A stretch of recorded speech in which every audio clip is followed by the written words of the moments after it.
Bonjour, du jardin du lâcher-prise. Eh bien, je suis, euh, je suis ravi, comme souvent. Euh, je me trouve dans le hall d'accueil méditatif ou dortoir, hein, suivant l'occasion. Peut-être aussi donc salle de méditation pour ceux qui vont venir me voir ici au jardin, enfin venir se voir au jardin, venir à leur rencontre de leur, euh, de leur être profond.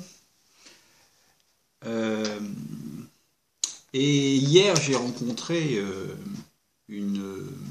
sur Facebook une, une personne qui reçoit elle aussi des informations. Voilà. Et elle me disait que cette information, c'était quelque chose qu'elle ne comprenait pas, qui était 1 égale 5. Et du coup, j'ai posé la question, j'ai simplement dit 1 égale 5, qu'est-ce que ça veut dire? C'est quoi 1 égale 5? Alors, je vais vous laisser le soin d'aller chercher ce que ça veut dire que le numéro 1 en numérologie et ce que veut dire le numéro 5 en numérologie. Et vous allez voir, c'est tout à fait passionnant. Du coup, je me suis relié à cette histoire toujours du 17 mars 2017. Et je vais vous inviter à aller chercher ce que c'est que le numéro 17. Et puis, vous savez, je continue à lire ces livres religieux, liés aux religions. J'avoue, c'est assez rébarbatif, enfin pour moi en tout cas. Je ne suis pas quelqu'un qui aime lire beaucoup, enfin à part lire des encyclopédies ou des analyses ou des choses comme ça, mais lire des livres c'est quand même difficile pour moi. Et puis, je me suis rendu compte que le numéro 17 dans la Bible apparaît souvent, que le numéro 3 aussi apparaît souvent. Donc si on fait le lien entre Mars et le numéro 3, il y a quelque chose là-dessus. Le 17, manifestement, il y a aussi quelque chose par rapport à ça. 2017, c'est encore un 17. Il y a un 2. Et puis il y a cette histoire de 1 égale 5. Je suis certain que d'autres personnes pourraient me communiquer ou communiquer des dates ou des chiffres ou des intuitions profondes qui leur sont dictées, qui leur sont données et qu'ils ne comprennent pas. Et si on fait l'amalgame de toutes ces données, on doit sortir quelque chose d'intéressant. En numérologie, l'année 2017 est une année en 1, c'est-à-dire une année en démarrage de quelque chose. C'est une année où on peut changer les choses. On peut démarrer un changement. Mais si on ne fait rien en 2017, si on ne passe pas à l'acte en 2017, alors on va recommencer un cycle qui va être identique à celui que nous avons aujourd'hui. Tout le monde s'en plaint. Ça fait des lustres de tout ça. Ce n'est pas quelque chose d'aujourd'hui. C'est des choses que l'on trimballe depuis des générations complètes, avec des choses qui sont des guerres, alors que tout le monde, il n'y a pas un seul être humain qui ne veut pas être dans la paix et l'amour. Tout le monde fait des enfants, c'est pas pour les emmener dans des galères. Donc il y a quelque chose qui se joue aujourd'hui, pour rompre le cycle de notre vie, rompre avec les habitudes que nous avons.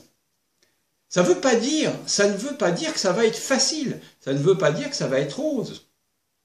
Ça ne sera pas rose avant l'année 5, c'est-à-dire l'aboutissement du changement, la création. Donc ça veut dire quoi? Ça veut dire que si, en 2017, alors pourquoi le 13 mars? Je vous laisse chercher ces histoires de numérologie, parce que manifestement, c'est là-dessus que ça se passe. C'est une question de chiffres. Ce n'est pas une question autre que des chiffres. C'est l'élucidation des dates et des messages que l'on reçoit qui sont cryptés par des chiffres. Et ces chiffres nous révèlent des choses puissantes. Alors, vraiment, connectez-vous à ça. Allez chercher l'information sur les chiffres et vous allez voir, c'est très étonnant. Je n'ai pas la réponse sur cette histoire de 17 mars 2017. Est-ce que c'est le début, puisque je vous en ai parlé déjà dans une vidéo, le 17 correspond au déluge dans l'Ancien Testament. Bon, ça, c'est une chose avérée. Mais le déluge, si vous regardez bien, il n'y a pas de déluge. Le déluge, c'est simplement pour ceux qui n'ont rien fait.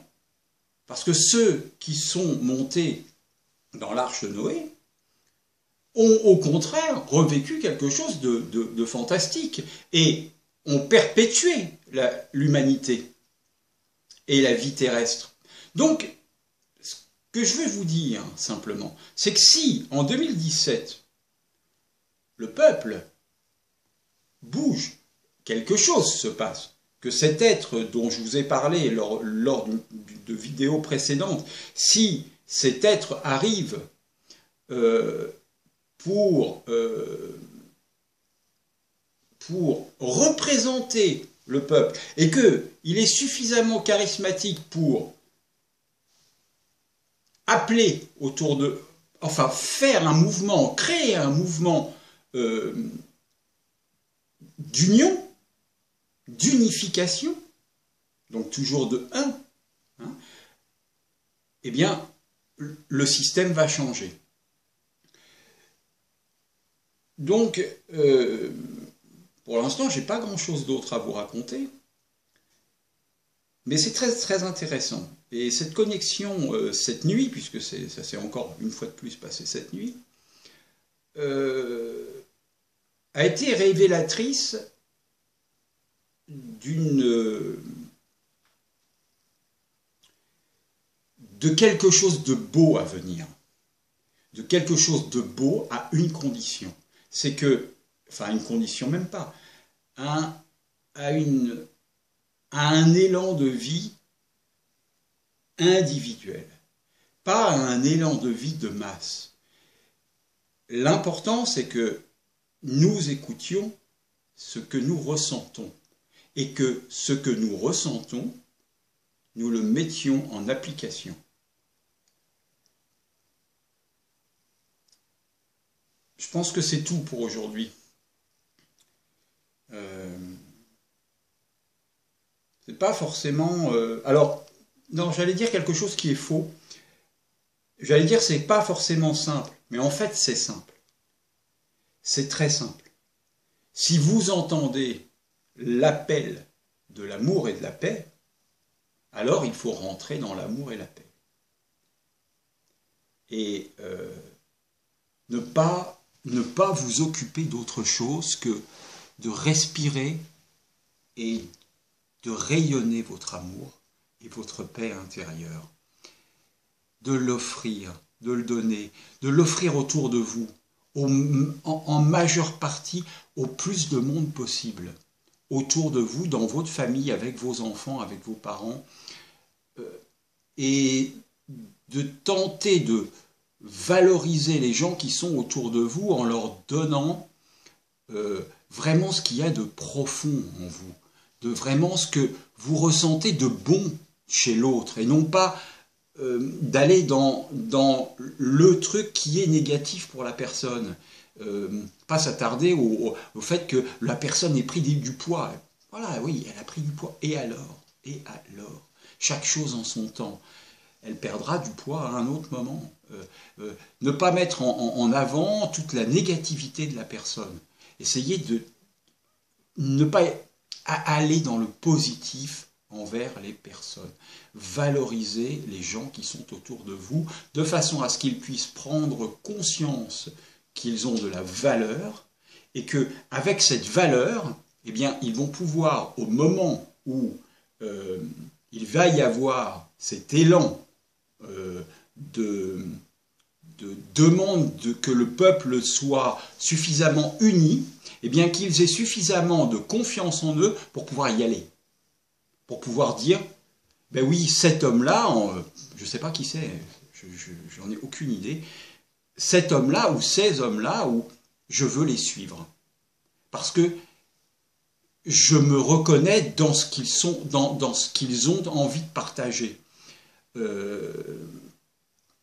ne s'agit ni d'être pauvre, ni il s'agit simplement de reprendre sa vie, notre vie en main, de rentrer dans l'amour et dans la paix universelle, et dans l'amour inconditionnel. Et l'amour inconditionnel, il ne passe que par vous-même, pour vous-même. Donc, faites... Alors bien sûr, ça peut être pris pour quelque chose de religieux, ce que je vais vous dire, mais ça ne l'est pas. Mais c'est vrai que ne faites pas à autrui ce qu'on ne veut pas qu'on vous fasse. Évidemment, je veux dire, si vous avez envie d'être aimé, ne détestez pas les autres. Si vous avez envie d'avoir des relations saines, eh ben, soyez sains avec les autres. Si vous voulez avoir des légumes frais, eh bien faites vos légumes dans votre jardin, même sur votre balcon. Si vous voulez... Enfin, bref, tout ce que vous voulez qui vous apporte du bonheur, qui vous apporte de la légèreté, eh ben, mettez-le en œuvre pour vous-même. Et ne vous occupez pas de savoir si Pierre, Paul, Jacques le fait pas, etc. Peu importe qu'il le fasse ou pas. Ce qui est important, c'est que vous le fassiez. Pour vous. Voilà. Et que dans cela, vous retrouviez de l'amour pour vous-même. Pour vous-même. Si chacun s'aime, alors l'humanité s'aime. Il n'y a rien d'autre. Il n'y a rien d'autre à faire que de s'aimer soi-même, pour soi, et de faire ce qui est important pour soi. Et si on le fait pour nous, alors on le fera pour l'humanité. Allez voir ces chiffres, allez voir, allez comprendre. Et je suis sûr que je vais avoir d'autres informations. On va s'en tenir là. Allez, je vous souhaite une bonne journée, et puis je vous aime, ouais. Je vous aime autant que moi je m'aime. Et c'est ça le plus important. Aimez-vous. Vous-même, pour vous. Faites ce qui est bon pour vous et vous ferez ce qui est bon pour les autres. Au revoir, bonne journée.